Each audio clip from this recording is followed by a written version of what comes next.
My name is Len Peters. I'm the chairman of the Grande Riviere Native Tour Guides Association. We manage the Grande Riviere turtle nesting site for the past 15 years in conjunction with the Forestry Division. It's a co-management arrangement. We basically collect data from the site as well as provide the public awareness tours for the general public. This particular site supports the highest density nesting of leatherbacks globally. We see and treat with visitors from over 100 international destinations annually. This is a very critical site to sea turtle management. In addition to that, however, the site runs parallel with the community. So it is the community and the turtles sharing the same space. We have been coexisting for quite a long while, and the community derives 80% of its economic sustenance from the presence of the sea turtles.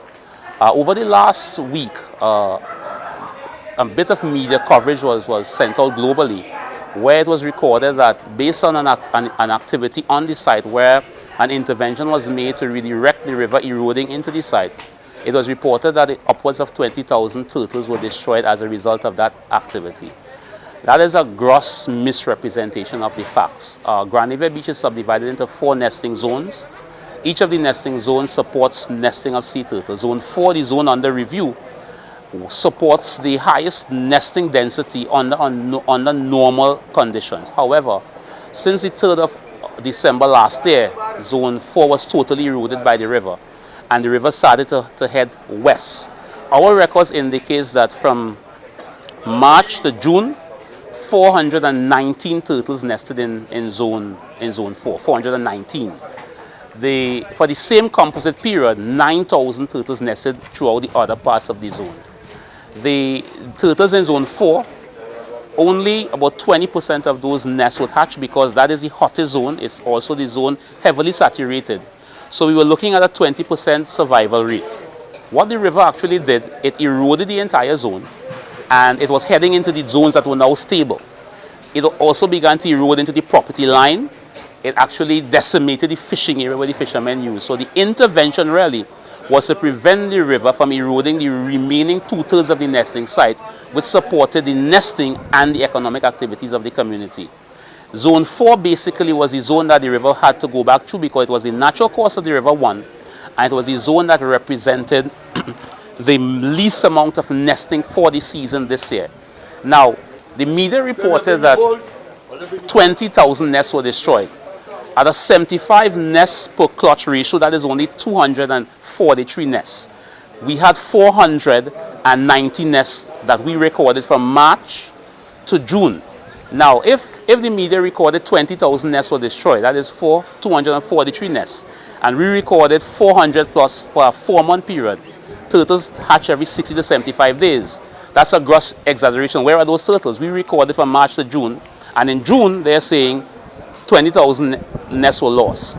Our estimates based on our records is less than 100 nests that will be impacted, and 20% of that actually would be the nests that would be affected.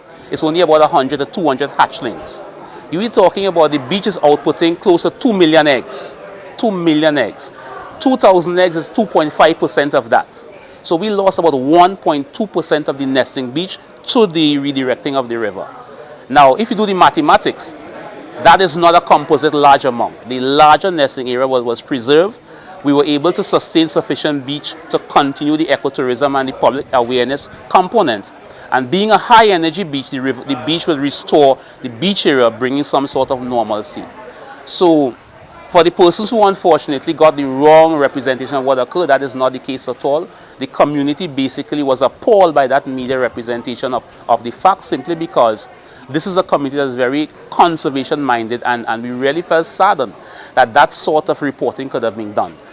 This particular site is well managed in conjunction with the Forestry Division, and we believe that that intervention, while may have had a negative human impact based on what people saw, was the only intervention to correct what was taking place. It had to be done now because we are in the rainy season, we are in the hurricane season. If it had been postponed to the end of July, the devastation would have probably not been repairable. So as the person responsible for managing this site, I believe that the intervention was timely, it was necessary, and further intervention needs to be done to correct the other rivers further west of the beach that is causing the similar type of erosion. So I just want the international local community to know that the Grande Riviere site is well managed, the intervention was necessary, and the turtles are safe because of that particular intervention. Mr. Peters, how often have you observed during the course of your work at this community that the river changes course naturally? It happens once every 15 to 20 years normally, but with the type of climatic conditions, we have much more rainfall. It's occurring a little more frequently now. Normally the river repairs itself, but this year it came further west than normal, and the last time that happened, the Ministry of Works had to intervene 20 years ago. Anytime it goes that west, you have to put it back on course. It's like a wayward child going on course, you have to redirect it. In this case, we redirected it through the zone that had the less nesting activity. It was blown out of proportion because people saw heavy equipment on the beach and they were saying, it's the highest density beach, how could you have tractors out there? And we understand that. But the intervention was done in an area where normally, for the past 3 years, we had less than 1% of hatchlings being outputted. That zone basically do not produce hatchlings, and this year it was eroded. So it wasn't a case that we were destroying anything. We were trying to preserve the remaining zones and preserve the community where the river was eroding into. Right? Mr. Peters, what do you consider will be the next step that we go forward? I think the way forward is that the agencies need to work together. They need to probably coordinate their activities probably a little more tightly so that all the engaged parties will be happy with the way forward. I see this as an opportunity really for us to build on this. This is an activity that probably could have been handled differently.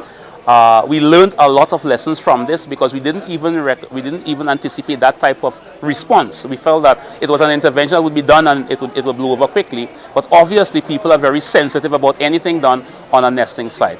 And basically that's probably where we need to revisit in the future to ensure that there is probably greater collaboration, greater dialogue, greater awareness and education by the public so that people could understand conservation needs to be married with a greater understanding of what has to be done to sustain the particular resource.